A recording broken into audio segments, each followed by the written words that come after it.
அன்பு மாணவ செல்வங்களுக்கு வணக்கம். இன்று நாம் பார்க்க இருக்கின்ற பாடம் 6வது பாடம் சூழ்நிலை இயல் கோட்பாடுகள். சூழ்நிலை இயல் அப்படின்னு சொல்லும்போதே என்னென்னா, நம்ம வாழ்கிற இடத்துல இருக்கின்ற உயிரினங்கள், அந்த உயிரினங்களோடு தொடர்பு கொண்டுள்ள உயிரற்ற பொருட்கள், இந்த இரண்டுக்கும் இடைப்பட்ட இந்த உறவை பற்றி படிப்பது தான் சூழ்நிலை இயல். இப்போ நம்ம வாழணுன்னா, நம்மெல்லாம் உயிரினம், நம்ம வாழ்வதற்கு கட்டாயமாக உயிரற்ற பூமி, காற்று, சூரிய ஒளி போன்றவை தேவைப்படுகிறது. அப்போது இந்த தாவரங்கள், விலங்குகள், மனிதர்கள், இந்த அனைத்து உயிரினங்களும் வாழ்வதற்கு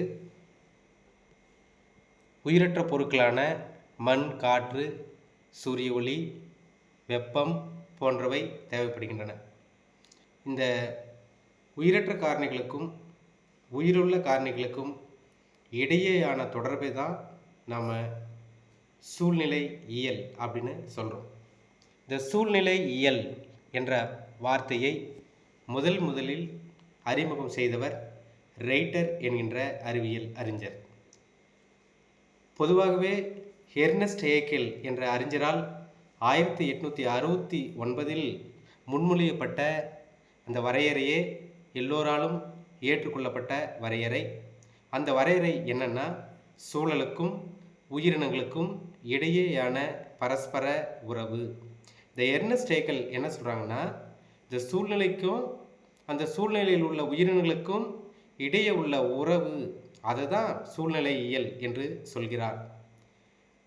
அலெக்சாண்டர் வான் ஆம்போல்ட், இவர் தான் சூழ்நிலை இயலின் தந்தை. தற்கால சூழ்நிலையின் தந்தையாக ஓடம் அவர்கள் அறியப்படுகிறார். ஆர் மிஸ்ரா என்ற அறிவியல் அறிஞர் இந்திய சூழ்நிலை இயலின் தந்தை. அவருடைய படத்தை தான் நம்ம இந்த போட்டோவில் பார்க்குறோம். இந்த வரையறைகளை மிக எளிமையாக பார்க்கணுன்னா, ரைட்டர் சொன்ன வரையறை வாழிடங்களில் உள்ள உயிரினங்களை பற்றி படிப்பது. ரொம்ப சிம்பிள். அதுவே எர்னஸ்ட் ஹேக்கெல் சொன்னது என்னென்னா, உயிரினம், சூழல், அவற்றுக்கிடையே உள்ள பரஸ்பர உறவு. இந்த உயிரினம், சூழல், அவற்றுக்கிடையே உள்ள பரஸ்பர உறவு என்கின்ற இந்த வரையறை தான் அனைவராலும் ஏற்றுக்கொள்ளப்பட்ட ஒரு வரையறை. சில நேரங்களில் சூழ்நிலையியல் வரையறை கூறுக அப்படின்னு ஒரு கேள்வி கேட்கலாம். அப்படி வரும்போது நம்ம அந்த கேள்வியை தான், இந்த வரையறையை தான் நம்ம பதிலாக சொல்லுவோம். ரொம்ப சிம்பிளான விஷயம். இந்த சூழ்நிலையியல் படிகள், சூழ்நிலை படிகள்னால், இப்போ நான் ஒரு சூழ்நிலையில் ஒரு தனி உயிரினம் இருக்கும். உதாரணத்துக்கு மனிதர்களே, நம்மளையே எடுத்துக்கிட்டால், நம்ம ஊரில் நாம் ஒரு தனி உயிரினம். அந்த உயிரினம் பல உயிரினங்களோடு சேர்ந்து காணப்படும். அதுதான் உயிரி தொகை. மக்கள் தொகைன்னு சொல்கிறோம் இல்லையா, மக்கள் எல்லாத்தையும் சேர்த்தா மக்கள் தொகை, உயிர்கள் எல்லாத்தையும் சேர்த்தா உயிரி தொகை. குழுமம், சூழல் மண்டலம், நிலப்பரப்பு, உயிர்மம், உயிர்கோளம் என்ற இந்த படிநிலைகளை சூழ்நிலையியல் படிகள் என்று சொல்கிறோம். இந்த சூழ்நிலையியல் படிகள் பலமுறை தேர்வுகளில் 3 மதிப்பெண் வினாவாக கேட்கப்பட்டுள்ளது. இது முக்கியம், இது பார்த்துக்குங்க. இது பாருங்கள், தனி உயிரினம்னா ஒரு தனி சிங்கிள் உயிரினம். அந்த உயிரினத்தோடு சேர்ந்த கூட்டத்துக்கு உயிரி தொகைன்னு சொல்கிறோம். அந்த உயிரி தொகையெல்லாம் சேர்ந்த பல குழுக்கள் சேர்ந்தது குழுமம். அந்த குழுமங்களெல்லாம் இருக்கக்கூடிய ஒரு மிகப்பெரிய பகுதிக்கு சூழல் மண்டலம். அந்த சூழல் மண்டலம் எங்கே இருக்குன்னா, ஒரு நிலப்பரப்பில் இருக்கும். அந்த நிலப்பரப்பு ஒரு உயிர்மத்தில் இருக்கும். அந்த உயிர்மம் உயிர்கோளம், அது நம்ம பூமியை குறிக்கிறது. இது முக்கியமான வினா. இதை எளிமையான ஒரு படமாக பார்க்கணுன்னா, ஒரு தாவரம் இருக்குது, ஒரு தனி உயிரினம், அது ஒரு கூட்டத்தோடு இருக்குது, அது ஒரு நிலப்பரப்பில் இருக்குது, அது ஒரு இந்த உயிர்கோளத்தில் இருக்குது. அவ்வளோதான். அடுத்தது சூழ்நிலை இயலின் வகைகள். இந்த சூழ்நிலை இயலின் வகைகள் 2 வகைப்படும். சூழ்நிலை இயல், சுய சூழ்நிலை இயல் சுயம் அப்படின்னாவே ஒரு தனிப்பட்ட நபர் பற்றியது. அப்போ ஒரு தனி சிற்றினத்தின் சூழ்நிலை பற்றி படித்தா அதுதான் சுய சூழ்நிலையியல். ரொம்ப சிம்பிள். இங்கே பாருங்கள், கீழே ஒரு முயல் இருக்கா அந்த படத்தில்.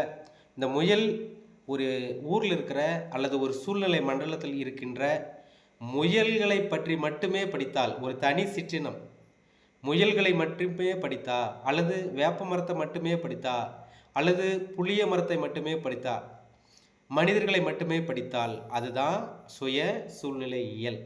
அதுவே அந்த ஊரில் உள்ள அனைத்து உயிரினங்களையும், அது வேப்ப மரம், பனை மரம், தென்னை மரம், ஆடு, மாடு, மனிதர்கள், இப்படி ஒரு சூழ்நிலை மண்டலத்தில் உள்ள ஒன்று அல்லது அதற்கு மேற்பட்ட உயிரின தொகையை அல்லது உயிரின குழுமத்தின் சூழ்நிலையியலை படிப்பது தான் கூட்டு சூழ்நிலையியல்.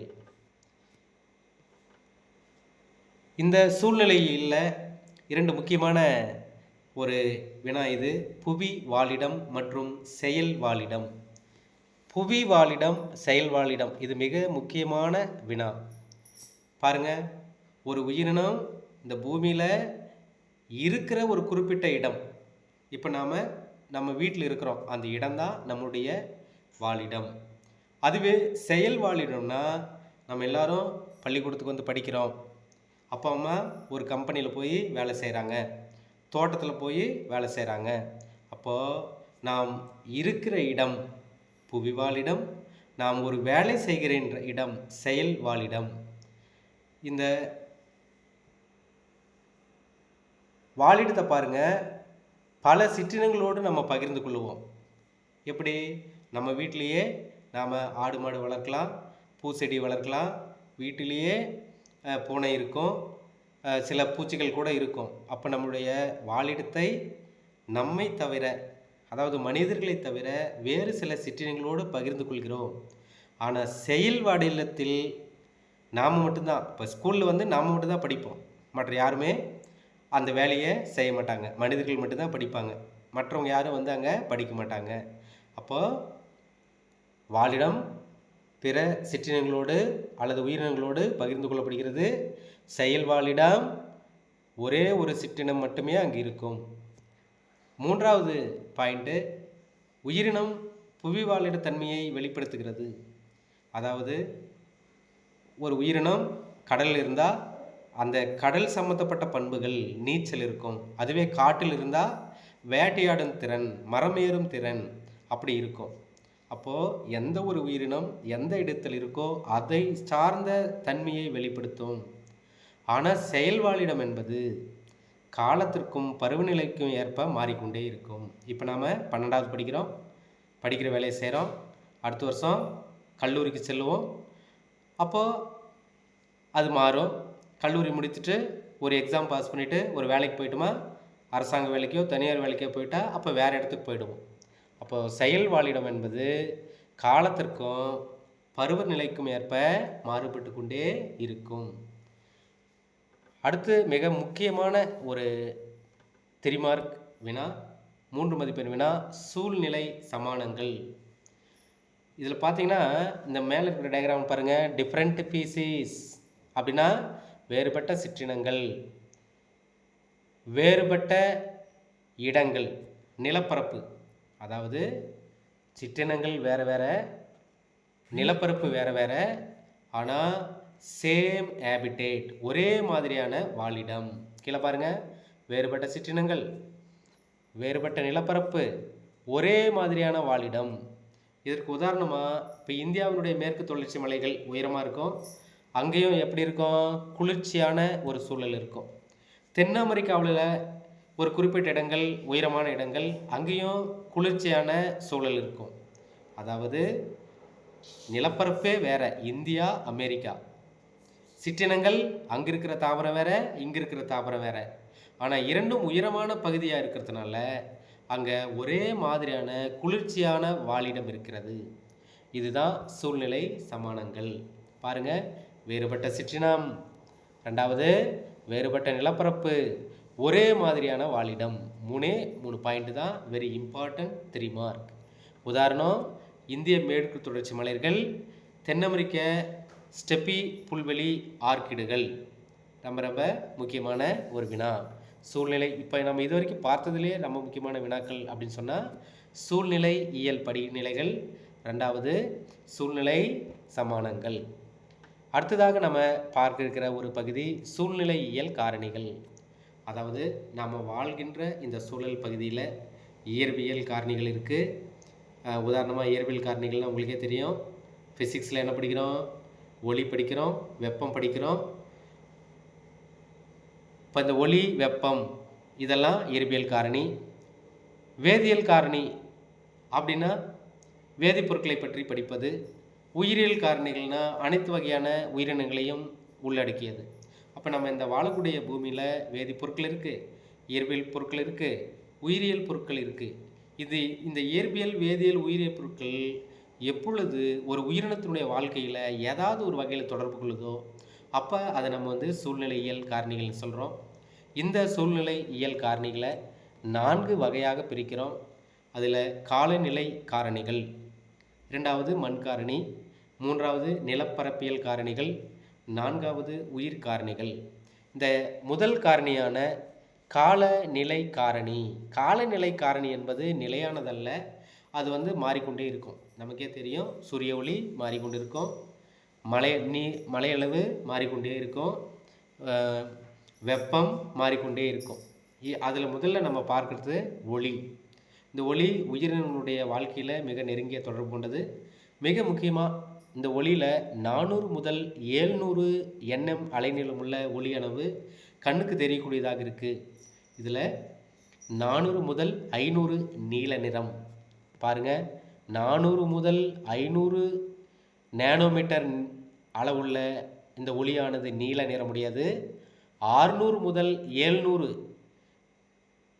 nm ஒளியளவு சிவப்பு நிறமுடையது.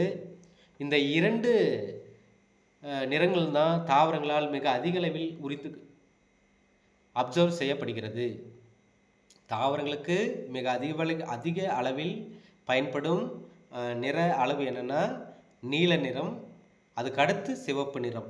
இந்த 2 நிறங்களில் தான் மிக அதிக அளவு ஒளிச்சேர்க்கை நடைபெறுகிறது. ஆனால் 500 முதல் 600 இந்த பச்சை நிறம் தாவரங்களில் குறைந்தளவே உறிந்து கொள்ளப்படுகிறது. பாருங்கள், அப்போ தாவரங்களுக்கு ஒளிச்சேர்க்கைக்கு உகந்த உகந்த ஒளி அளவு என்ன அப்படின்னு சொன்னால் 400 முதல் 700 nm ஒளி அலைநீளம்.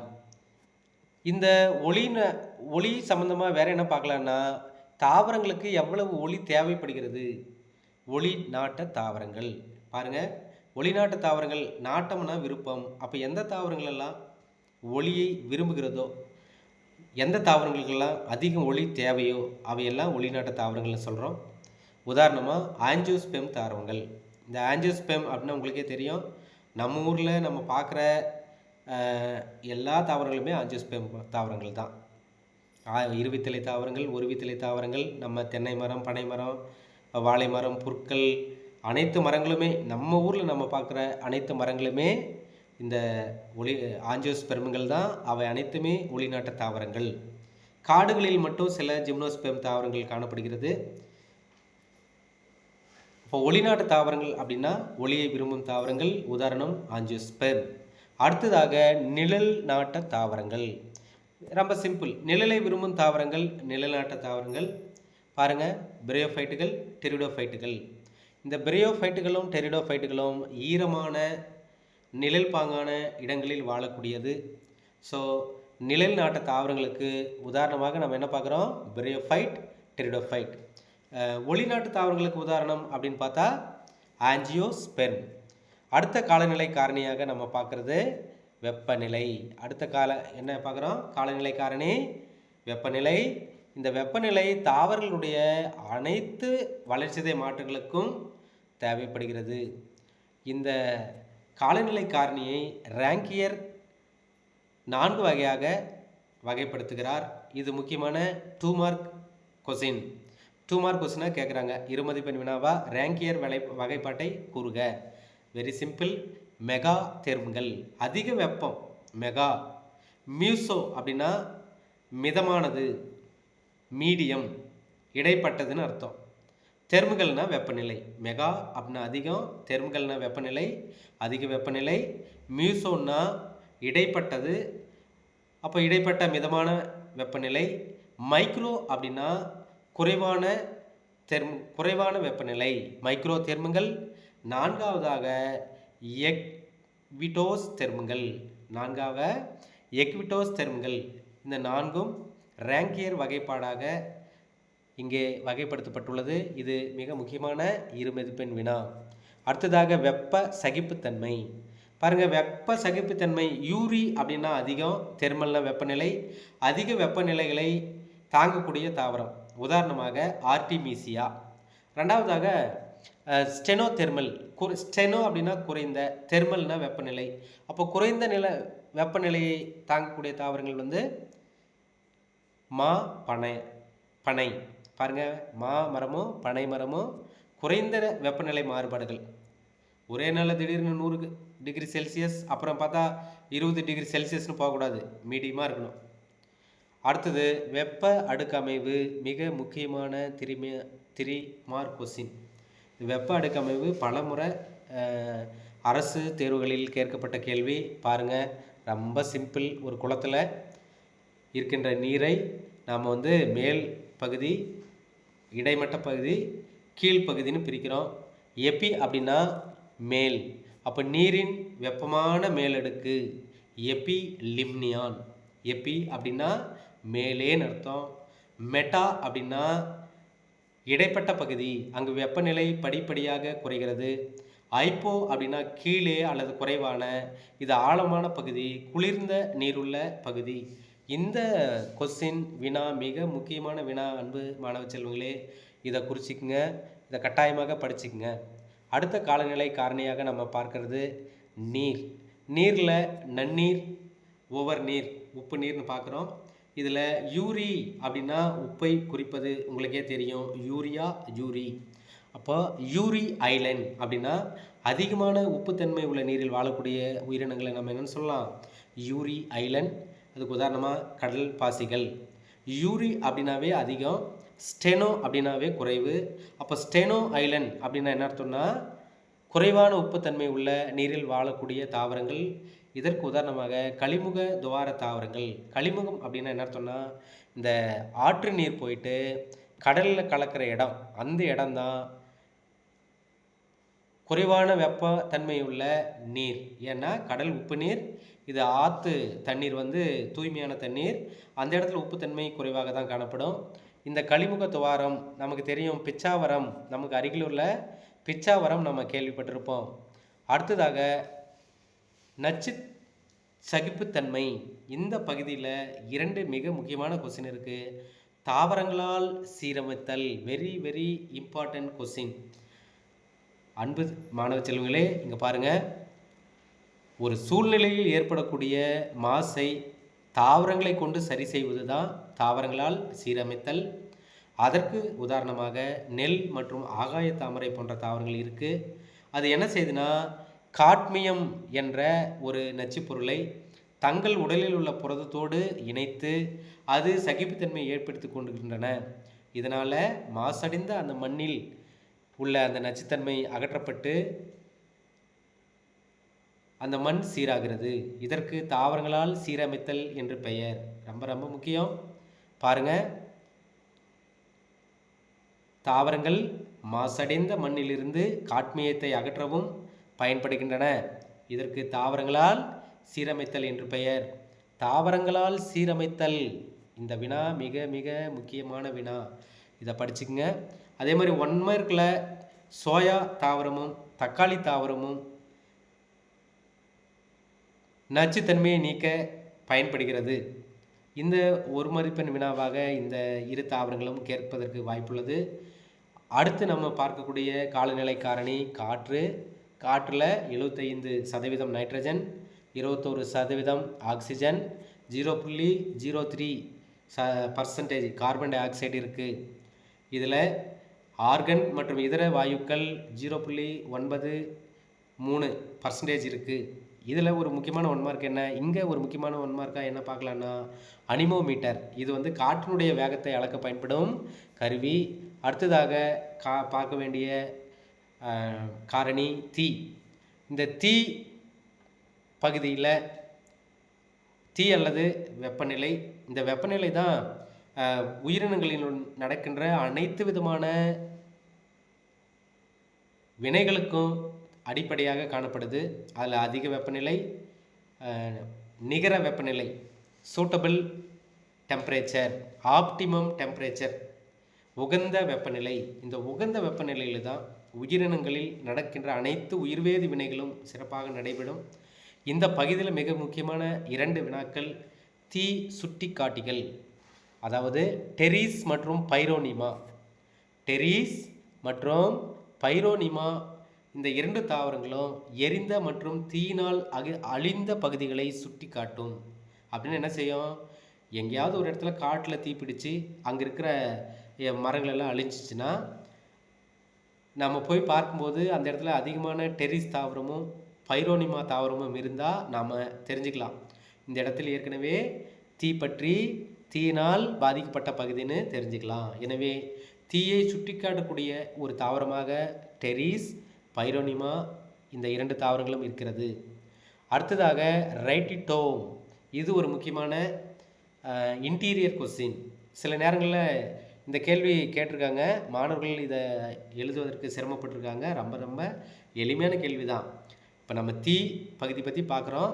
இப்போ காடுகளில் ஒரு மிகப்பெரிய தீ ஏற்பட்டுருச்சுன்னா தாவரங்களில் காணப்படும் தீக்கு எதிரான உட்கட்டமைப்பு. சில மர கட்டைங்க பார்த்திங்கன்னா உடனடியாக என்ன பண்ணாது, தீ பிடிக்காது. அதுதான் ரைட்டிட்டோம்னு சொல்கிறோம். தாவரங்களில் காணப்படும் தீக்கு எதிரான உட்கட்டமைப்பு. இது எப்போ உருவாகுது அப்படின்னா, குறுக்கு வளர்ச்சி, அதாவது 2ஆம் நிலை வளர்ச்சி.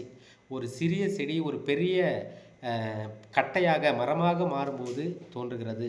இதில் என்னென்ன இருக்கும் அப்படின்னா, சூபரின், புரணி, புளோயம், சைலம் போன்ற பொருட்கள் காணப்படும். இது என்ன பயன்பாடு, இதனால் தீக்கு எதிராக, நீரிழப்புக்கு எதிராக, பூச்சிகளுக்கு எதிராக, நுண்ணுயிர் தொற்றுகளுக்கு எதிராக இது தாவரத்தை பாதுகாக்கிறது. ஸோ ரைட்டிட்டோம்னா தாவரங்களில் காணப்படும் தீக்கு எதிரான கட்டமைப்பு குறுக்கு வளர்ச்சியின் முடிவில் தோன்றுறது. இதில் அந்த குறுக்கு வளர்ச்சினால் உருவாகக்கூடிய சூபரின், புரணின், புளோயம், சைலம் காணப்படுது. தீ, நீரிழப்பு, நுண்ணுயிர் தொற்றுகள் போன்றவற்றிலிருந்து பாதுகாக்கிறது. ரைட்டிட்டோம் மிக முக்கியமான கொஸ்டின். அடுத்த காரணி மண்காரணி. மண்காரணியில் மிக முக்கியமான இருமதிப்பெண் வினா பெடாலஜி. மண்ணை பற்றிய படிக்கும் பிரிவு, மண்ணை பற்றி படிக்கின்ற அறிவியல் பிரிவுக்கு என்ன பேர், பெடாலஜி. அதுவே மண் உருவாக்கம் அப்படின்னா பெடாஜெனிசிஸ். பெடானா மண், ஜெனிசிஸ்னா உருவாக்கம். அப்போ மண் உருவாக்கத்திற்கு பெடாஜெனிசிஸ் என்று பெயர். மண்ணை பற்றி படிக்கின்ற அறிவியல் பிரிவுக்கு பெடாலஜி என்று பெயர். இது இரண்டுமே 2 மதிப்பெண் வினாக்களாக கேட்பதற்கு மிக முக்கியமான வாய்ப்புகள் உள்ளது. இதை பார்த்துக்குங்க. அடுத்து முக்கியமான ஒரு 1 மார்க் என்னென்னா, இந்த மண்ணில் வந்து தண்ணீர் இருக்கு இல்லைங்களா, இந்த தண்ணீரானது மண் துகள்களில் இறுக்கமாக பிணைந்திருந்தால் அந்த தண்ணீரை தாவரங்களால் உறிந்து கொள்ள முடியாது.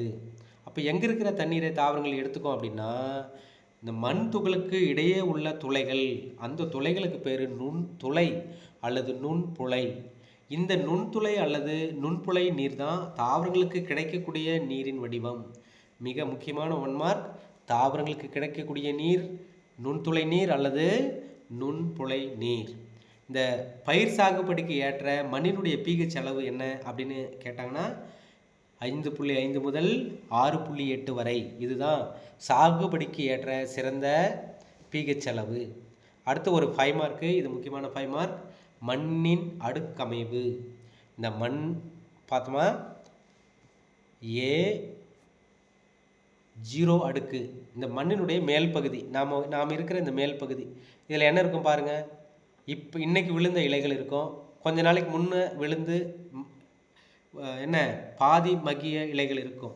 அப்போது இது வந்து புதிதாக இலைமகு பெற்ற ஒரு தாவர பகுதி. இந்த பகுதி தான் இப்போ நாம் என்ன பண்ணுறோம், நாம் செடி நடுற அந்த பகுதி. அடுத்தது A அடுக்கு. இது திரவ பொருட்கள் கசியக்கூடிய பொருட்கள் நிறைந்த பகுதி. திரவ பொருட்கள்னா இப்போ 0 பகுதியில் புதிய இலைகள். இப்போ ஏ அடுக்கில் ஏற்கனவே ஒரு மாதத்துக்கு முன்னாடி விழுந்து மக்கி அந்த மக்கி போன பொருட்களிலிருந்து ஊட்டச்சத்துக்கள் திரவமாக கீழே கசியக்கூடிய பகுதி.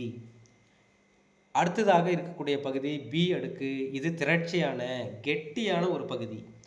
இந்த பகுதியில் சில கல்லும் பாறை கனிமங்களும் அதிகமாக இருக்கக்கூடிய பகுதி. அடுத்தது சி அடுக்கு. இந்த அடுக்கில் வந்து அப்போ தான் அந்த பாறைகள் உதிரக்கூடிய பகுதி. இந்த பகுதியிலும் கனிமங்கள் தான் அதிகமாக இருக்கும். கடைசியாக இருக்கிறது ஆர் அடுக்கு. ராக் அப்படின்னா கட்பாறைகள். இது வந்து 5 மார்க்கில் கேட்பதற்கு வாய்ப்பு இருக்குது, கேட்டிருக்காங்க. ரொம்ப சிம்பிள். 0 அடுக்கில் புதிதாக உதிர்ந்த இலை, இரண்டாவது மக்கிய இலைகள் காணப்படும். அடுத்தது ஏ அடுக்கில் ஏற்கனவே மக்கி அதிலிருந்து ஊட்டச்சத்துக்கள் வடியக்கூடிய நிலைமையில் காணப்படும். இங்கே அதிகமான கரிம பொருட்களும் இருக்கும், கனிம பொருட்களும் இருக்கும். அடுத்தது பி அடுக்கில் திரட்சியான பகுதி. இங்கே பெரும்பாலும் இரும்பு போன்ற கனிம பொருட்கள் தான் இருக்கும். சி அடுக்கு என்பது கட்பாறைகள். அப்போ தான் உடைய தொடங்குகின்ற பகுதி. அங்கே தான் மண் தோன்றுதல் தொடங்கும் பகுதி, உதிர்தல் நடக்கக்கூடிய பகுதி. கடைசியாக இருப்பது பாறை பகுதி. இதை பார்த்துக்குங்க. அடுத்தது மண் துகளின் அளவுகள். முதல்ல மண்ணின் வகைகள் இங்கே நம்ம 4 வகையாக பிரிக்கிறோம். ஒன்று களிமண், இரண்டாவது வண்டல் மண், மூன்றாவது பசலை மண், நான்காவது மணல். இந்த 4 வகையான மண்ணில் முக்கியமான கேள்வி என்னென்னா, சாகுபடிக்கு ஏற்ற மண் எது அப்படின்னு சொன்னால் பசலை மண் தான் சாகுபடிக்கு ஏற்ற மண். சரியா? ஸோ பாருங்கள், களிமண்ணில் 50% களிமண், 50% வண்டல் மண். அடுத்தது களிமண்ணில் என்ன, வண்டல் மண்ணும் களிமண் அதிகமாக இருக்கிறதுனால நீரை அதிகமாக சேர்த்து வச்சுக்கும், தண்ணீர் சீக்கிரம் வடியாது. அடுத்தது வண்டல் மண் பாருங்கள், 90% வண்டல் மண், 10% மணல். இது அதிகமான சத்து நிறைந்த மண். ஆனால் 10% தான் மணல் இருக்கிறதுனால அந்த வேர் ஊடுருவதற்கு வாய்ப்பு குறைவு. பசலை மண்ணில் 70% மணல். அப்போ நீர் என்ன எளிமையாக இறங்கும். 30% களிமண் இருக்கும் அல்லது வண்டல் மண் இருக்கும். அதனால் அந்த துகள்களில் நீர் இருக்கும், வேர் எளிமையாக ஊடுருவும், சக்தியை உறிந்து கொள்ள முடியும். கடைசியாக மணல். இது 85% மணல், 15% தான் களிமண். இப்போ இந்த மணல் நீர் வேர் விடுவதற்கு உகந்ததாக இருந்தாலும் அந்த ஊட்டச்சத்தை சேகரித்து வைப்பதற்கான வண்டல் மண்ணும் களிமண்ணும் மணலில் வெறும் 15% தான் இருக்குது. ஸோ இந்த அட்டவணையை படிச்சுக்குங்க. 1 மார்க் கேட்குறதுக்கு வாய்ப்பு இருக்குது. ஆனால் கீழே இருக்கிற சாகுபடிக்கு ஏற்ற மண் வகை என்ன அப்படின்னா பசலை மண். இது ரொம்ப ரொம்ப முக்கியம். ஏன்னு நம்ம பார்த்துட்டோம். நன்கு நீர் தேக்கும், அந்த தண்ணீர் மெதுவாக வடியும், மண் துகள்களுக்கு இடையே அந்த இடைவெளியில் காற்றோட்டமும் வேரும் நன்கு ஊடுருவி வளர முடியும். அடுத்ததாக மண்ணீரின் வகைகள். இது ரொம்ப முக்கியமான கேள்வி. அதாவது நம்ம இந்த பூமியில் உள்ள நீரை 3 வகையாக பிரிக்கிறோம்.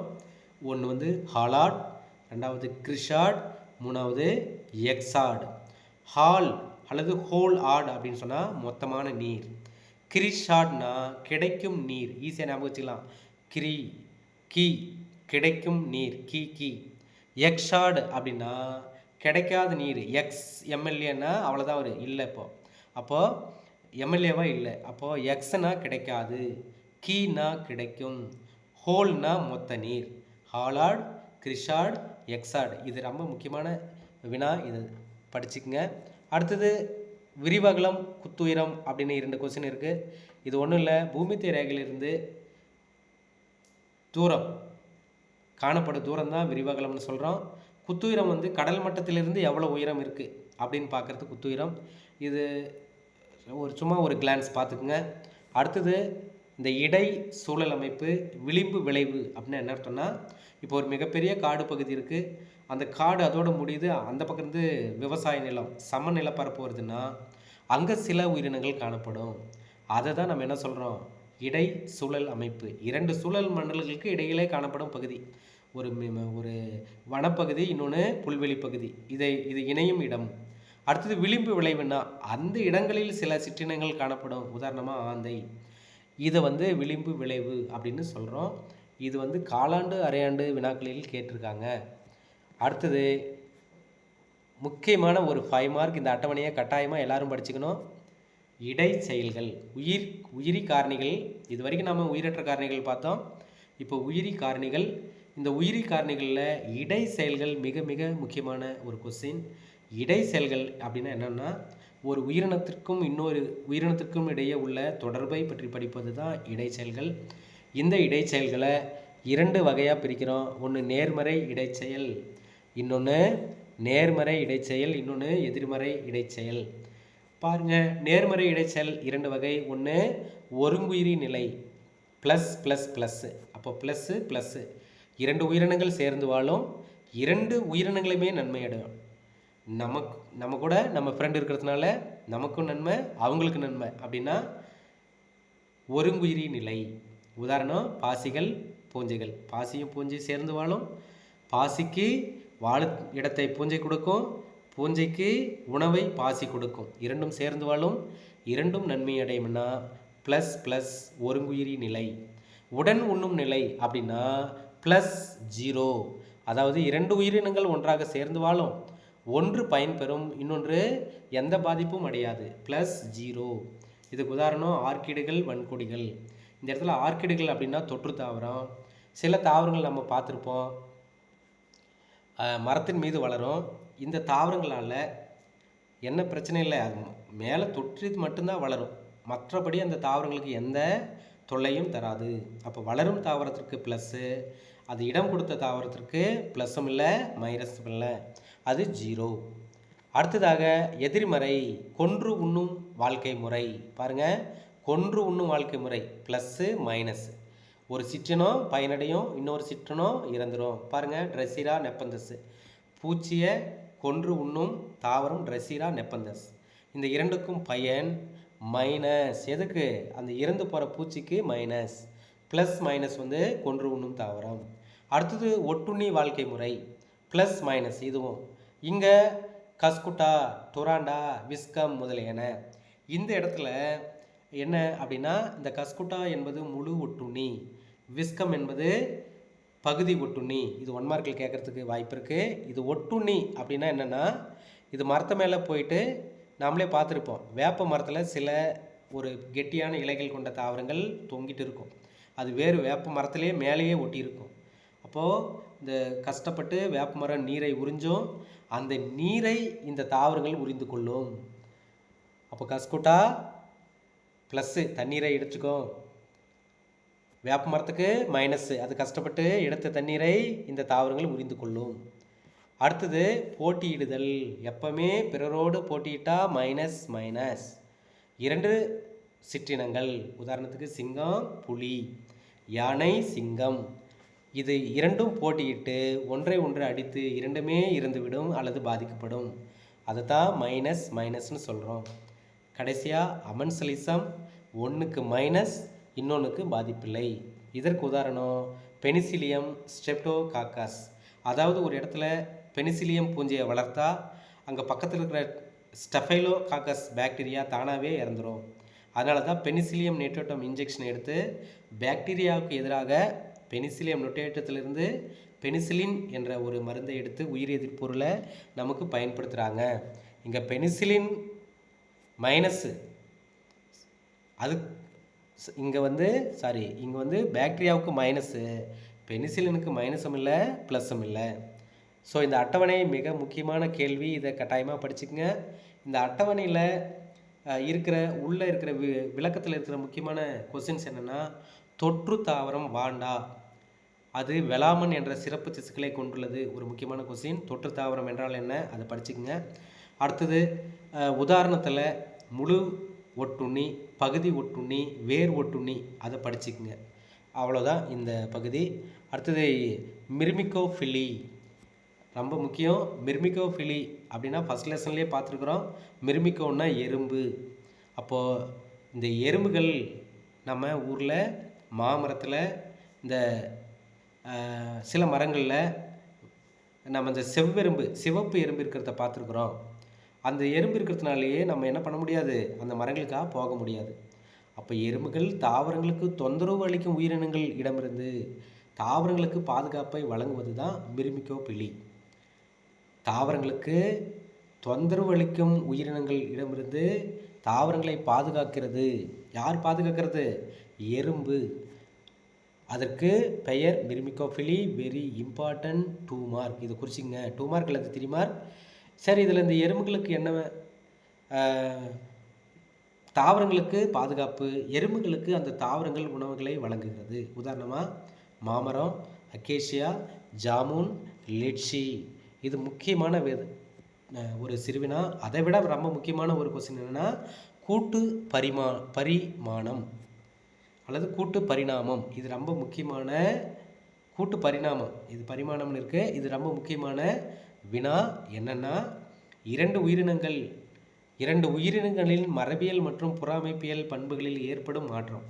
மரபியல்னா வெளித்தோட்டத்திலே மாற்றம் ஏற்படும், குணத்திலே மாற்றம் ஏற்படும்.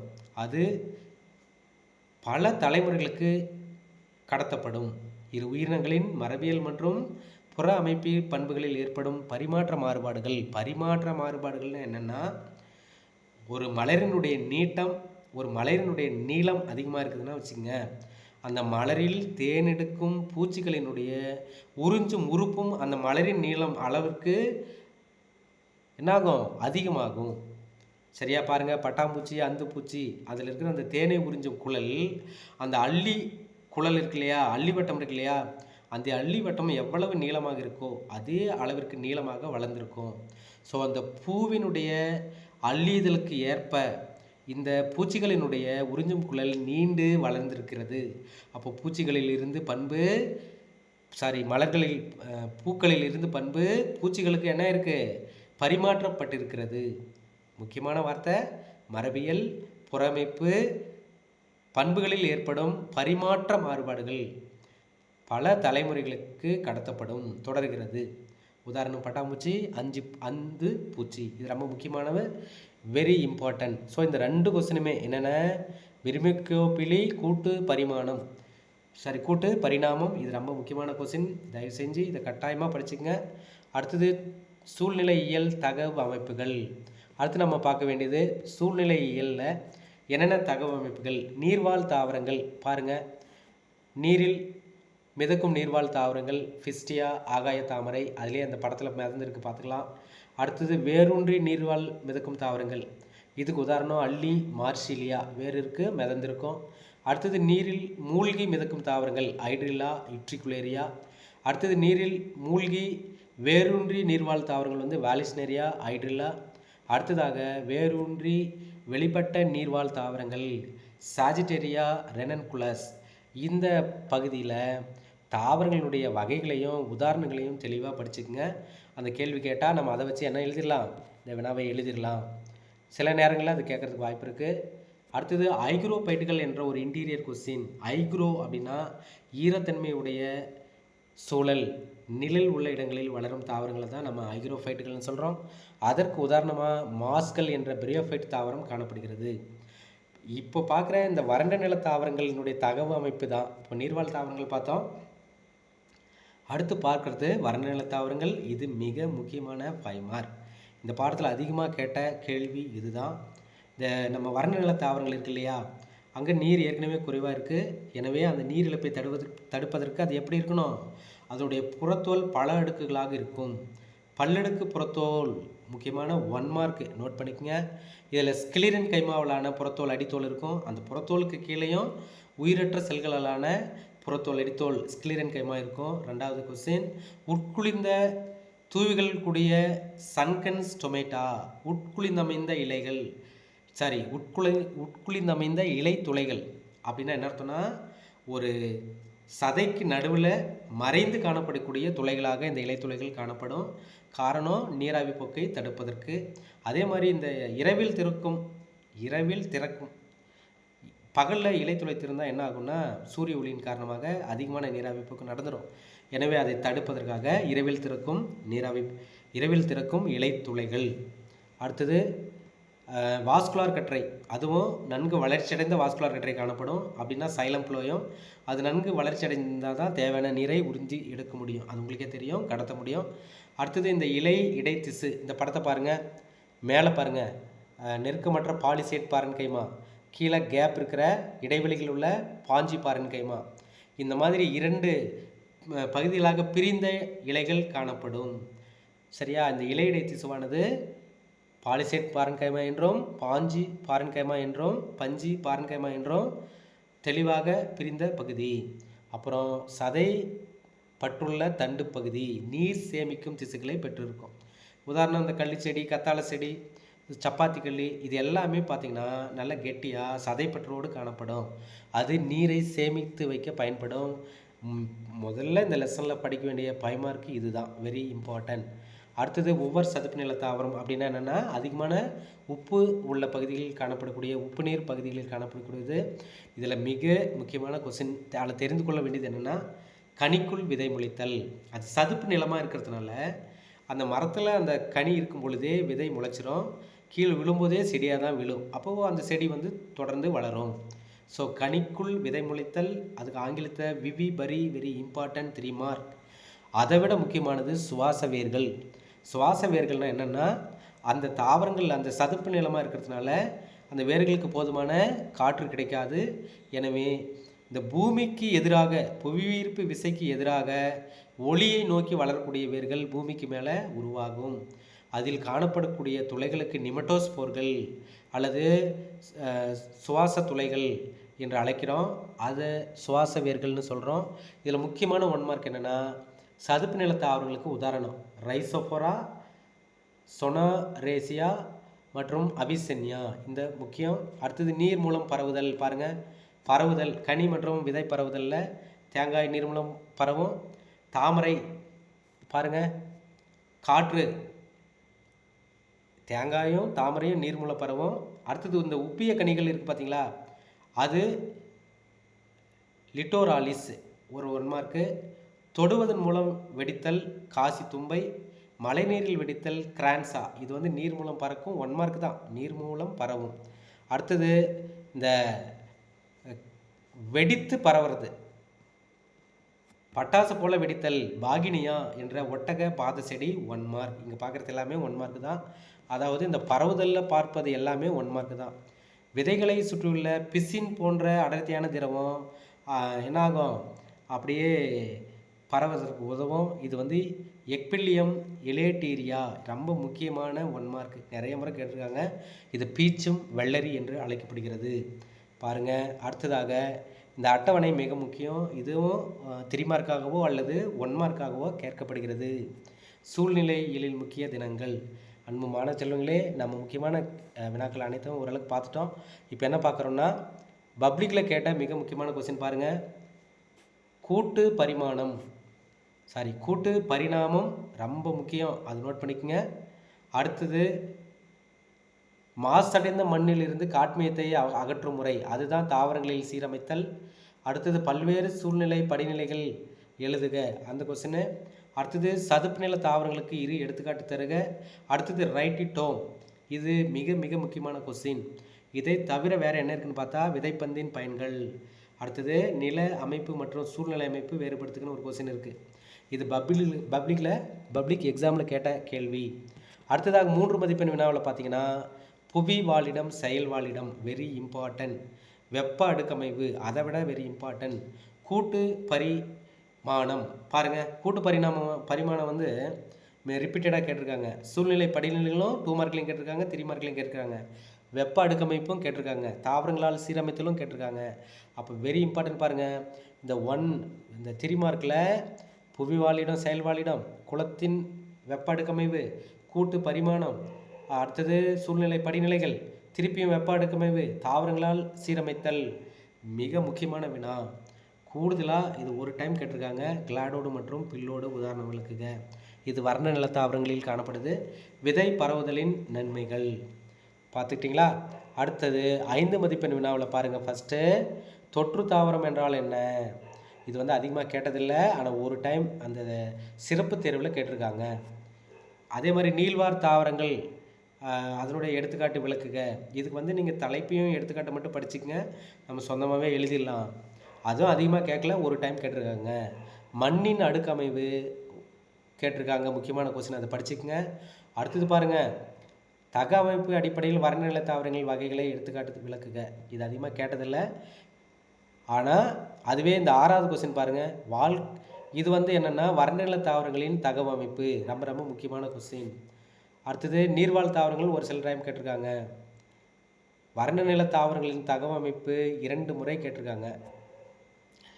பொதுவாக சொன்னால் இந்த லெசனில் முக்கியமான தெரியுமா 5 மார்க்குன்னு எடுத்துக்கிட்டால் என்னென்னா, வறண்ட நில தாவரங்களின் தகவமைப்பு தான் முதல் கொஸ்டின். 2வது கொஸ்டின் அந்த அட்டவணை, இடைச்செயல்கள் அட்டவணை. இந்த எத்தனாவது கொஸ்டின்? 5வது கொஸ்டின். அடுத்தது மண்ணின் அடுக்கமைவு. இந்த 3 கொஸ்டின் எல்லோரும் தரவாக படிச்சுக்கங்க. மற்ற வினாக்களை விருப்பம் இருக்கிறவங்க படிச்சுக்கங்க. அன்பு மாணவ செல்வங்களே, இந்த 6வது பாடத்தை சிறப்பாக தயார் செய்து நல்ல மதிப்பெண் எடுக்க உங்கள் அனைவருக்கும் என்னுடைய நல்வாழ்த்துக்களை தெரிவித்துக் கொள்கிறேன். நன்றி, வணக்கம்.